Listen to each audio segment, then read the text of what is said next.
ირანმა შეცდომა დაუშვა, როცა მისი რეჟიმი უმართავად იქცევა და აშშ-ის მოკავშირეებს ესხმის თავს, ოპერაცია ეპიკური რისხვა მის ძალებს ანადგურებს, ირანმა სამიზნედ ბრიტანეთის ბაზა აირჩია.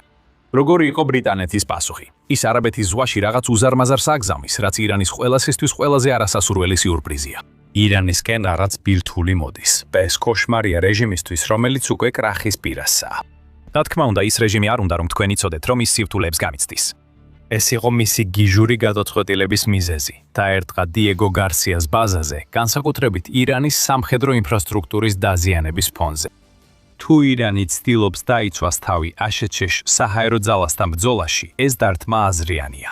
მას შემდეგ, რაც დიდმა ბრიტანეთმა აშშ-ში ოპერაცია ეპიკური რისხვის დროს თავისი ბაზების გამოყენების ნებართვა მისცა, დიეგო გარსია ირანის რეჟიმისთვის სერიოზულ პრობლემად იქცა. ჩაგოსის არქიპელაგის 60 კუნძულიდან დიეგო გარსია 1960-იანი წლებიდან ბრიტანეთ-ამერიკის ერთობლივი ბაზაა. ეს ირანისთვის იმდენად დიდი პრობლემა არ არის, რამდენადაც ის ფაქტი, რომ ეს ბაზა ირანის მატერანის მატერიკიდან დაახლოებით 4000 კილომეტრით, ანუ 2500 მილითაა დაშორებული. ეს საშუალებას აძლევს ამერიკას განათავსოს შორ მანძილზე მოქმედი ბომბდამშენები და თვითმფრინავები ისე, რომ არ დასჭირდეთ ამერიკიდან ირანამდე გრძელი მარშრუტი. ანუ დიეგო გარსია საფრთხეა და ირანი ცდილობდა პრობლემის მოგვარებას. CNBC-ის ცნობით, დიდმა ბრიტანეთმა 22 მარტს დაადასტურა, რომ ირანმა დიეგო გარსიასკენ 2 ბალისტიკური რაკეტა გაუშვა. არც ერთმა ამ რაკეტმა მიზანს ვერ მიაღწია, როგორც განმარტავს დიდი ბრიტანეთის საბინაო საკითხების მინისტრი სტივ რიდი. სტივ რიდმა BBC-ს განუცხადა, რომ ირანელებმა დიეგო გარსია სამიზნედ აირჩიეს. ერთი რაკეტა მიზანს ვერ მიაღწია და ჩავარდა, მეორე კი ჩამოაგდეს. რიდმა ასევე განაცხადა, რომ არ არსებობს კონკრეტული შეფასება, რომელიც მიუთითებს, რომ ირანი აქტიურად ესხმის თავს დიდ ბრიტანეთს, რაც ნიშნავს, რომ ირანის მიზანი დიეგო გარსიაზე აშშ-ის ობიექტებზე დათქმა იყო. მაგრამ ის, რასაც რიდი ამბობს და ის, რასაც დიდი ბრიტანეთი რეალურად გრძნობს ამ თავდასხმის მცდელობის მიმართ, ორი სრულიად განსხვავებული რამაა. ზოგი დიდ ბრიტანეთში მიიჩნევს, რომ ეს პირდაპირ თავდასხმა იყო მათ ტერიტორიაზე. დიდი ბრიტანეთის თავდაცვის სამინისტრო ბევრად უფრო კრიტიკულად აფასებს ირანის ქმედებებს ბალისტიკური რაკეტების გაშვებაზე პასუხისას და აცხადებს, რომ ირანის უპასუხისმგებლო თავდასხმები, რომლებიც მთელ რეგიონს მოიცავს და ხორმუზის სრუტის ნძევლად დაჭერა, საფრთხეს უქმნის ბრიტანეთის ინტერესებს და ბრიტანეთის მოკავშირეებს. ბრიტანულ პრესაში უკვე ჩნდება სტატიები, მათ შორის BBC-ს 23 მარტის მასალა, სადაც სვამენ კითხვას, შეუძლია თუ არა ირანულ ბალისტიკურ რაკეტებს ლონდონამდე მისვლა. ალ-ჯაზირა იუწყება, რომ ირანმა თავდასხმაზე პასუხისმგებლობა უარყო. მედია იტყობინება, რომ ირანის საგარეო საქმეთა სამინისტროს წარმომადგენელმა ესმაილ ბაღაიმ სარაკეტო თავდასხმას ცრუ დროშის ოპერაცია უწო და აღნიშნა, რომ შესაძლოა მისი უკან ისრაელი იდგა. ირანმა ასევე ადრე განაცხადა, რომ მიზანმიმართულად შეზღუდა თავისი ბალისტიკური რაკეტების მოქმედების რადიუსი 2000 კილომეტრამდე, ანუ დაახლოებით 1240 მილამდე, რაც დიეგო გარსიას მათ მიერ მატოვებს. უნდა დავფიქრდეთ, ხომ არ იყო უარყოფა თავდასხმის წარუმატებლობის შედეგი? თუ დიეგო გარსიაზე გაშვებული ბალისტიკური რაკეტები მიზანს მიაღწევს, ირანის ზეიმი და ახალი მუქარები მათ ნამდვილ წყაროს დაადასტურებდა, მაგრამ დიდი ბრიტანეთი ამას არ მიიღებს. დიდი ბრიტანეთი უარყოფს ცრუ დროშის ოპერაციაზე საუბარს და აცხადებს, რომ ყველაფრის უკან ირანია. ნიშნულობა არ აქვს, რომ დიეგო გარსიაზე გაშვებულმა რაკეტებმა მიზანს ვერ მიაღწია. რაც სინამდვილეში მნიშვნელოვანია, არის ამ გაშვებების უკანდგომი განზრახვა. სწორედ ეს განზრახვა აშფოთებს დიდ ბრიტანეთს. დიეგო გარსიაზე თავდასხმისას ირანმა თავისი გაფრთხილებები შეასრულა, მას შემდეგ, რაც დიდმა ბრიტანეთმა აშშ-ს მისცა ბრიტანეთის ბაზების გამოყენების უფლება, ოპერაცია ეპიკური რისხვის ფარგლებში. დაძაბულობა იზრდებოდა. ირანის საგარეო საქმეთა მინისტრმა აბას არაქჩიმ ბრიტანელ კოლეგა ივეთ კუპერს დიდი ბრიტანეთის გადაწყვეტილებაზე ესაუბრა. ეს ქმედებები ჩაითვლება აგრესიაში მონაწილეობად და დაფიქსირდება ორ ქვეყანას შორის ურთიერთობებში. ამავე დროს ჩვენ ვიტოვებთ ჩვენს ბუნებრივ უფლებას, დავიცვათ ქვეყნის სუვერენიტეტი და დამოუკიდებლობა, განაცხადა არაქჩიმ სატელეფონო საუბრის დროს Time-ის ინფორმაციით. Time-მა ეს 20 მარტს გამოაქვეყნა. 2 დღის შემდეგ ირანული რაკეტები დიეგო გარსიასკენ გაფრინდა. მაშინ გაფრთხილებები მოქმედებად იქცა. მაგრამ ირანი არ ელოდა, რომ დიდი ბრიტანეთი წინ იყო. რამდენიმე კვირით ადრე, ვიდრე ირანული რაკეტები აფრინდებოდა და არაქჩის გაფრთხილება იქნებოდა, დიდი ბრიტანეთი უკვე ემზადებოდა ირანის ნებისმიერი სერიოზული საფრთხისთვის მყისიერი რეაგირებისათვის. ირანი გაბრაზდა, მაგრამ დიდმა ბრიტანეთმა უკვე ბირთვულძრავიანი ძალა გამოიყვანა. დიდმა ბრიტანეთმა ირანის მუქარებისა და ბალისტიკური რაკეტების წინააღმდეგ ბრძოლაში თავისი შესაძლებლობის დემონსტრირების მიზნით ირანის მიმართულებით ფარული, მომაკვდინებელი, ინებელი და ბირთვულ ენერგიაზე მომუშავე გაგზავნა. ჰემესენსონი ახლა არაბეთის ზღვაშია და დიდ ბრიტანეთსა და ირანს შორის დაძაბულობის ზრდის ფონზე მზადაა საჭიროების შემთხვევაში მყისიერი დათმისთვის. Marine Insight-ის ცნობით, HMS Ensign-ი თანამედროვე ბირთვულძრავიანი წყალქვეშა ნავი დიდი ბრიტანეთიდან ავსტრალიის პერთიდან არაბეთის ზღვისკენ გაემგზავრა. იმავე პერიოდში, როცა დიდმა ბრიტანეთმა აშშ-ს მისცა ნებართვა, ოპერაცია Epic Fury-ის ფარგლებში დიეგო გარსიას მსგავსი ბაზების გამოყენება დაიწყო. დიდი ბრიტანეთი ცდილობდა ეს გადაწყვეტილებით გამოწვეული პრობლემები თავიდან აეცილებინა. HMS Ensign-მა გადალახა 8800 კილომეტრზე მეტი, ანუ დაახლოებით 5500 მილი, რათა მიეღწია არაბეთის ზღვამდე და ის წარმოადგენს დიდ საპასუხო საფრთხეს ყველაფრისთვის, რასაც ირანი ცდილობს თავისი ბალისტიკური რაკეტებით. რატო? სუბმარინის სპეციფიკაციების მოკლე მიმოხილვა ყველაფერს კეთვით. HMS Ensign-ი ასტიუტის კლასის სუბმარინია და სამეფო საზღვაო ძალების მიხედვით ამ კლასში მეხუთეა HMS ასტიუტის, ემბუშის, არტფულისა და აუდეიშესის შემდეგ. Aliteratsიული დასახელების წესების გარდა, ამ ტიპის სუბმარინები აღჭურვილია აშშ-ში დამზადებული Tomahawk-ის სახმელეთო შეტევის რაკეტებით. რაზეც მალე გაიგებთ. დიდი ბრიტანეთის სუბმარინის საბრძოლო მოქმედებაში გამოყენებაზე თუ გადავა, შეიძლება მნიშვნელოვანი როლი შეასრულოს. ასევე Spearfish-ის მძიმე ტორპედოებთან ერთად, რაც HMS Ensign-ს მტრის საზღვაო ძალებისთვის საშინელებად აქცევს. ბირთვულ ენერგიაზე მომუშავე HMS Ensign-ს დიდი გადარჩენის უნარი და მოქმედების დიაპაზონი აქვს. საბორტე ბირთვული რეაქტორი უზრუნველყოფს სუბმარინის ენერგიით მომარაგებას იმდენ ხანს, რამდენიც საჭიროა, რაც ნიშნავს, რომ სუბმარინს არ დასჭირდება საწვავის შევსება მთელი თავისი 25 წლიანი სამსახურის განმავლობაში. გონივრულად სუბმარინში ასევე ჩაშენებულია წყლის გასაწმენდის სისტემები, რაც ნიშნავს, რომ ერთადერთი რეალური შემზღუდველი ფაქტორი იმისა, თუ რამდენ ხანს შეუძლია დარჩეს არაბეთის ზღვაში, არის მხოლოდ ბორტზე არსებული საკვების რაოდენობა. და სხვათა შორის დიეგო გარსიას ბაზას, რომელზეც ირანმა დარტყმასცა და აქვს ღრმაწყვოვანი პორტი, რომელიც იდეალურია სუბმარინებისთვის. ასე რომ თუ HMS Ensign-ზე საკვები ამოიწურება, მარაგის შევსება რამდენიმე 1000 მილითაა დაშორებული. ეს ნიშნავს, რომ HMS Ensign-ი შეიძლება განუსაზღვრელი ვადით დარჩეს არაბეთის ზღვაში დიდი ბრიტანეთის საჭიროების მიხედვით, გარდა იშვიათი ვიზიტებისა სამხედრო მაღაზიაში. ირანს აწუხებს, რომ ეს წყალქვეშა ნავი უხილავად დაცურავს მის წყლებში. და განსაკუთრებით შემაშფოთებელია ის, რომ Marine Insight-ის ცნობით, წყალქვეშა ნავი უკვე რამდენჯერმე შენიშნეს ზედაპირზე ამოსული, რათა კომუნიკაცია ჰქონოდა დიდი ბრიტანეთის მუდმივ ერთობლივ შტაბთან ლონდონში. დიდმა ბრიტანეთმა უბრალოდ არ გაგზავნა წყალქვეშა ნავი და არ მიუტოვებია თავის ნებაზე. კომუნიკაცია მუდმივად მიმდინარეობს და თუ ირანი ისევ შეუტევს დიეგო გარსიას, პრემიერ-მინისტრ კივ სტარმერისგან სწრაფი დადასტურება საკმარისია, რომ HMS Ensign-მა Tomahawk-ის რაკეტებით ირანზე საპასუხო ცეცხლი გახსნას. ეს მიგანიშნებთ, რას ნიშნავს წყალქვეშა ნავი არაბეთის ზღვაში დიდი ბრიტანეთისთვის ირანის პირანის მიერ ბრიტანეთის ბაზებზე განხორციელებულ აგრესიაზე შესაძლო პასუხის მხრივ. ამ ყველაფერში მალე უფრო ღრმად ჩაუხმოვდებით, მაგრამ მანამდე თქვენ უყურებთ სამხედრო შოუს. თუ ასეთი ანალიზი გსურთ იხილოთ, აუცილებლად გამოიწერეთ არხი.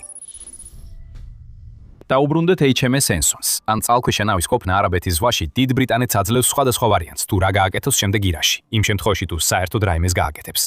შესაძლოა არც იყოს საჭირო. ირანისთვის იმის ცოდნა, რომ ეს წყალქვეშა ნავი იქ იმალება, შეიძლება საკმარისი იყოს, რომ შეაკავოს იგი მსგავსი თავდასხმებისგან, როგორც დიეგო გარსიაზე სცადა. დიდი ბრიტანეთი თავის ბირთვული წყალქვეშა ნავის ჩამოსვლას განსაკუთრებულად საიდუმლოდ არ ინახავს. მთავრობამ განაცხადა, რომ წყალქვეშა ნავი თებერვლის ბოლოს ავსტრალიაში ჩამოვიდოდა და რამდენჯერმე ზედაპირზე ამოვიდა, რათა ირანს გაეგო, რომ წყალქვეშა ნავი სანადიროდ იყო გამოსული. დიდი ბრიტანეთი ეფექტურ შემაკავებელ ძალას ფლობს, თუმცა უცნობია რა ნაბიჯს გადადგამს ირანის რეჟიმი, თუ ოპერაცია ეპიკური ვისხვა მნიშვნელოვნად გაიძელება და რეჟიმი უფრო სასოწარკვეთილი გახდება. თუ დიდი ბრიტანეთი ირანის ქმედებებზე პასუხს გადაწყვეტს, წყალქვეშა ნავზე Tomahawk-ის რაკეტის საფრაკეტები ისეთივე საფრთხეა, როგორც ირანის ბალისტიკური რაკეტები, რომლებიც მას დიეგო გარსიაზე შეუძლია გაუშვას. შესაძლოა კიდევ უფრო დიდ საფრთხესაც კი წარმოადგენდეს, რადგან დიდი ბრიტანეთის ბაზას აშკარად აქვს ეფექტური საჰაერო თავდაცვის სისტემა. მაშინ როცა ირანი იმ რეალობას ებრძვის, რომ მისი საჰაერო თავდაცვის ქსელის მინიმუმ 70% უკვე განადგურებულია. ირანი ბევრს ვერაფერს გააკეთებს, თუ HMS Ensign-ი Tomahawk-ის რაკეტების გაშვებას დაიწყებს და დიდი ბრიტანეთი სწორედ ამ ფაქტზე ამპარებს იმედს, თუ გადაწყვეტს, რომ ირანის სამხედრო ობიექტებზე საპასუხო დარტყმები მიაყენოს. Army Recognition წერს, რომ Tomahawk-ის რაკეტებს, რომლებიც HMS Ensign-ზეა 1600 კილომეტრზე მეტი, ანუ დაახლოებით 994 მილის სიშორე აქვთ. ირანში თითქმის ყველგან შეიძლება სამიზნე გახდეს, თუ დიდი ბრიტანეთი მოისურვებს. სადგლობის ცენტრები, რაკეტების გაშვების ადგილები, საზღვაო ბაზები და მართვის პუნქტები ამ რაკეტებით შეიძლება დაიბომბოს, ხოლო HMS Ensign-ს დარტყმისთვის ირანის სანაპიროებთან მისვლაც კი არ დასჭირდება. დიდ ბრიტანეთს აქ ფაქტობრივად დისტანციური საფრთხე აქვს და ის ნებისმიერ დროს შეიძლება აშშ-ისა და ისრაელის უზარმაზარ საჰაერო ძალას შეუერთდეს. საჭირო იქნება მხოლოდ დაზვერვის ინფორმაციის გადაცემა ბრიტანეთის წყალქვეშა ნავზე და Tomahawk-ის გაშვება შესაძლებელია ისე, რომ არ დაფიქსირდეს ნებისმიერ ირანულ სამიზნეზე, რომელსაც მოკავშირეები დაარტყამენ. წყალქვეშა ნავს მხოლოდ ის ზღუდავს, რომ მაქსიმუმ 38 საბრძოლო მასალა შეუძლია ატაროს, რომლებიც მისიის მოთხოვნების მიხედვით Tomahawk-ებსა და Spearfish-ის ტორპედოებს შორის ნაწილდება. ეს რამდენიმე ზუსტი დარტყმისთვის საკმარისია, მაგრამ წყალქვეშა ნავს დროდადრო გადატვირთვა სჭირდება. მაგრამ კიდევ ერთხელ დიეგო გარსია ადვილად მისადგომ მანძილზეა. თითოეული დაბრუნება საკვების მისაღებად შეიძლება გულისხმობდეს ტომაჰავკების ახალ პარტიას, რომლითაც დიდი ბრიტანეთი ირანის დამატებით სამხედრო ობიექტებს გაანადგურებს. შეიძლება დიდი ბრიტანეთი ასე შორს არ ფიქრობს. ეს გადაწყვეტილება ირანის შემდეგ ქმედებაზეა დამოკიდებული. დიდი ბრიტანეთი დატოვებს HMS Ensign-ს არაბეთის ზღვაში, რადგან ეს ფარული წყალქვეშა ნავია, ხოლო ირანის საზღვაო ძალები იმდენად დასუსტებულია, რომ წყალქვეშა ნავის აღმოჩენა ძალიან გაუჭირდებათ. წყალქვეშა ნავზე გამოყენებული მაღალი გარჩევადობის ვიდეო სისტემები მეთვალყურეობისთვის უზარმაზარი წინსვაა იმ ძველი პერისკოპებისგან, რომლებიც ადრე წყალქვეშა ნავებში გამოიყენებოდა.